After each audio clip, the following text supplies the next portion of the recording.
He grew up in Lewisburg, West Virginia, where his parents ran Van Lowe Taxidermy. His childhood was defined by small-town America and the shop. The siblings inherited the shop in the wake of their parents' passing. Shelley inherited the family business, though Calvin still maintained a residence and office in the building. Growing up, he became fearful about the idea of dying, particularly about him being forgotten, dying alone, and having no friend to read his eulogy. His fear of death became a driving force, and also led him to adopt a backup plan, to record a series of holotapes to be his legacy. His sister considered him as always being the odd sort, but highly intelligent. In adolescence, he developed an obsession with cryptids, and later on co-founded a club with his friends Scott "Scoot" Conroy and Ray Gary, the Truth Seekers, devoted to hunting cryptids spotted in West Virginia. However, the group disbanded after Calvin enrolled in Vault-Tec University in August 2072, though his interest in cryptids never disappeared, and he continued his search for the sheep squatch, with which he had a particular fascination. He was a frequent buyer at Priblos's Curios, a small store dedicated to selling cryptid merchandise, and was a friend of the owner Raymond Priblo. He is said to have nearly bought the store's stock. Soon after graduation, he found work at a major out-of-state energy corporation, the Bish company. While his mental acuity and cognitive skills were rated extremely high by professional psychologists at the company, they also observed that he suffered from a dissociative view of the social world and had limited ability to contextualize stimuli. He was also reported as experiencing frequent mood swings, indicative of non-functional interpersonal relationships and attachments to the contextualized world around him. In 2077, Calvin returned to Lewisburg. Instead of the controlled self his sister remembered from before his departure to Morgantown, he appeared to be the old, tormented Calvin again, going out in the middle of the night and locking himself away all day. He moved back into Van Lowe Taxidermy, where he and Shelley shared a residence. His sister had doubts about whether Calvin was truly employed by Bish, or if he had just relapsed into his old habits. Calvin did in fact remain a Bish employee, though he was engaged in a far more sinister scheme.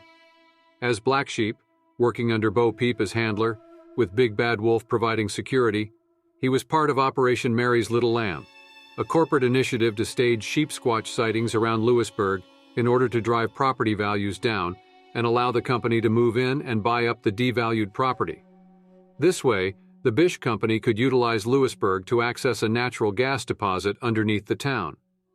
As a local to Lewisburg, Bo Peep was enthusiastic about Calvin and pushed for the project, arranging for funds and necessary technology. While staying at his sister's home, Calvin sold the title to the taxidermy store to Bish, behind Shelley's back, ensuring that they could build a sophisticated robotics lab into the foundations of the store in secret. The construction was rapid, finishing by September 27, 2077, and attracting only minor noise complaints from the neighbors.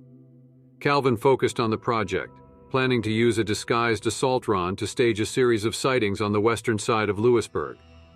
He had moved into Van Lowe's Taxidermy to avoid raising his sister's suspicion, but the project started waking up old demons and feeding his obsession with the cryptids again, so much that he recorded a holotape to remind himself that the sheep squatch was not real. Another complication was that the technology provided by Bish was not up to snuff. The first assaultron was impossible to keep running, much less able to accommodate the custom routines necessary for the project. Calvin requested an upgraded robot from Bish, which provided a superior replacement that Calvin found perfect for his purposes. However, the sightings did not generate the public attention Calvin hoped for, causing him to resolve to be more aggressive. Though corporate fixer Big Bad Wolf remained skeptical of Calvin's projects, he continued to support the operations, as the company wanted any return on the investments made thus far. The lack of progress and demand for results compounded, leading to Calvin missing his scheduled check-in and receiving his first and only warning. Calvin was reminded of what the consequences were. A second failure to check in would result in the whole project being scrapped and the wolf cleaning up all traces of Bish's involvement. Frustrated by the threats, he resolved to make the assaultron into a proper imposter sheep squatch for extra authenticity. However, the damage was done, and even Bo Peep, once his advocate at Bish, became concerned, especially after Wolf showed Calvin's psychiatric evaluation to her. She resolved to see the job through, believing that Calvin's new approach was pure science, rather than social engineering. Calvin failed at the latter, but the former was playing to his strengths. Wolf arranged a meeting to receive a report in person, unaware that Calvin was about to make a grave mistake. The new approach required Calvin to make modifications to the assaultron's core behavioral subroutines. Around October 18, 2077, Calvin started the process.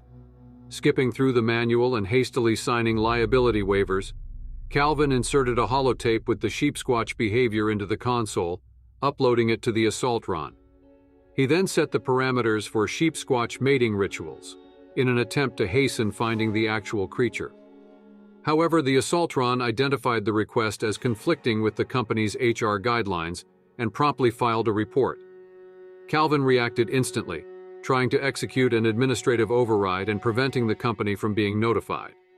Rather than override, the assaultron understood the command as overwrite and asked for confirmation. Calvin confirmed the request, realizing too late that he was replacing the original assaultron programming, overwriting it completely with the sheepsquatch personality. The robot mauled Calvin before escaping the shop into Appalachia.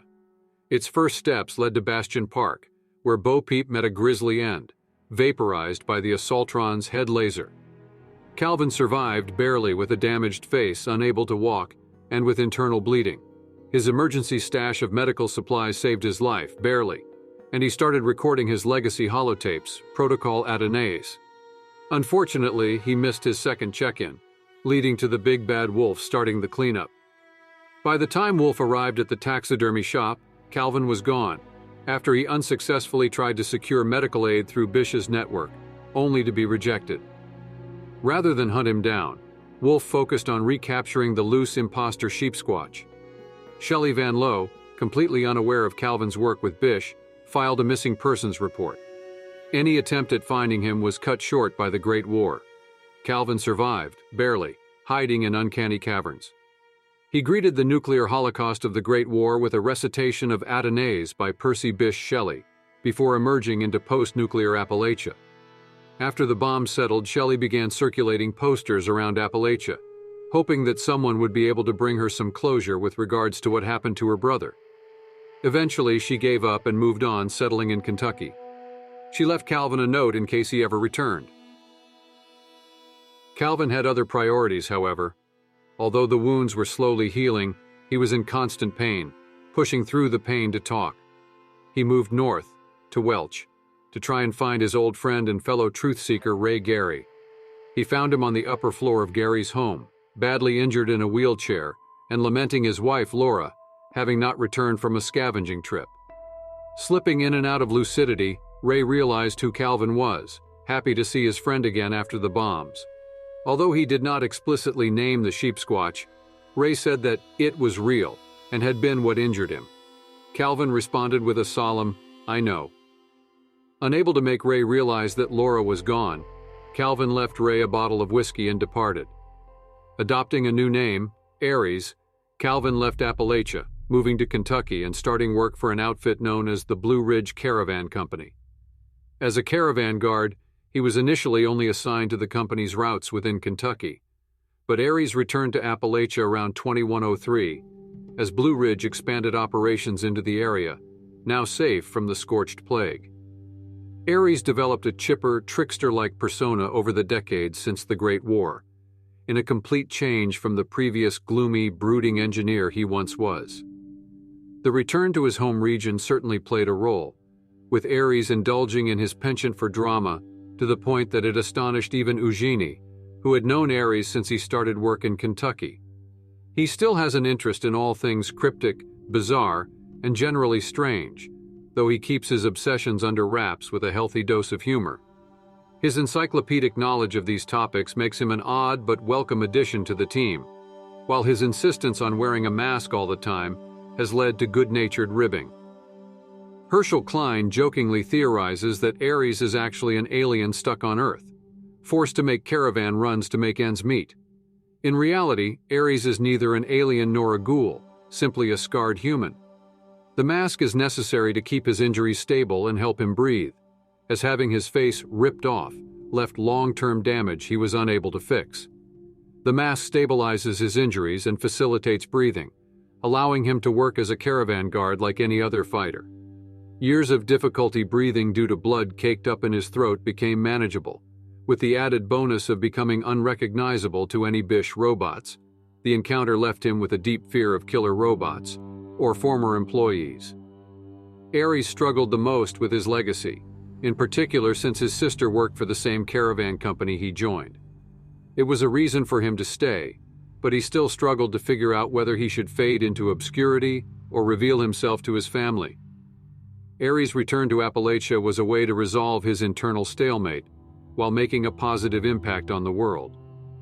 Aries believes that positive change occurs despite the world's resistance to it, and that effort makes a difference, no matter how difficult it is at first. While Blue Ridge was busy blazing a trail into Appalachia through Big Bend Tunnel, Aries got the opportunity to provide more substantial aid. While he was technically just a caravan guard, his Bishi credentials and knowledge were instrumental when Paladin Layla Rahmani of the Brotherhood 1st Expeditionary Force investigated a string of Wastelander disappearances. Aries was crucial in navigating the Harper's Ferry Tunnel where the disappearances occurred, which also happened to be used by Blue Ridge as a potentially safer alternative to other routes into Appalachia. Blue Ridge ceased using the tunnel, however, after a full caravan of about 15 people went missing en route, which alerted the Brotherhood. Paladin Rahmani suspected Blue Ridge of foul play, which was not helped by Aries and Joanna Mayfield's reluctance to explain their role with the tunnel. Aries was a prime suspect, as he was involved in travel through the Harper's Ferry Tunnel until it was sealed up. Eventually, Joanna agreed to provide aid and ordered Aries to return to the tunnel with the Brotherhood and investigate it. The crime scene was sealed up thanks to Aries himself, who set off a bogus gas leak to seal the tunnel off. Although he never worked at the Harper's Ferry Tunnel specifically before the Great War, Aries' knowledge of Bish procedures and technology allowed the group to unseal the tunnel, albeit with some difficulty, and survive attacks by strangler-infested feral ghouls, granting them access to the deepest reaches of the infrastructure secretly built by Bish to ship natural gas out of the region unnoticed. Rahmani's suspicion of Aries only grew the deeper they went, spurred on by Aries' eccentric antics, coupled with Bish's arcane security measures and a sheep squatch mimicking assaultron lurking in the tunnel. The latter in particular caused Aries' old demons to briefly resurface. Rahmani almost lashed out at Aries, suspecting an elaborate cover-up on part of Blue Ridge, though she relented when Aries finally led them to the caravan stop. Rahmani and her aide located enough intel to implicate Edgar Blackburn and Hellcat Company as major suspects, simultaneously clearing Blue Ridge's name. The Paladin apologized to Aries for jumping to conclusions, though she ruled out sharing Hellstorm launchers with him as compensation. Having contributed to saving Appalachia, Aries returned to making caravan runs with Blue Ridge and trying to decide his legacy. The first step was recovering his old Adonai's holotapes, tracking the major events in his life from the mauling by the imposter Sheep Squatch to the present day. The tapes were lost all over Appalachia in his travels, and he elected to hire the Vault 76 dwellers to help recover them. He had caps to pay for the recovery, but he did not have the time to do it himself. The complete set of holotapes made it clear to the dwellers who he originally was, food for the Sheep Squatch, felled at the hands of his own creation, as he says, and made Aries trust them. With everything they had experienced together, Aries chose to let them decide what his own legacy would be. In an unusually serious turn of events, Aries requested them to decide whether he should reunite with his family or fade into obscurity. Aries realized it was a difficult burden to bear, but he was unable to decide, despite spending years thinking on the issue. Aries attributed his indecision to being a wild card, but would abide by any decision made by the dwellers.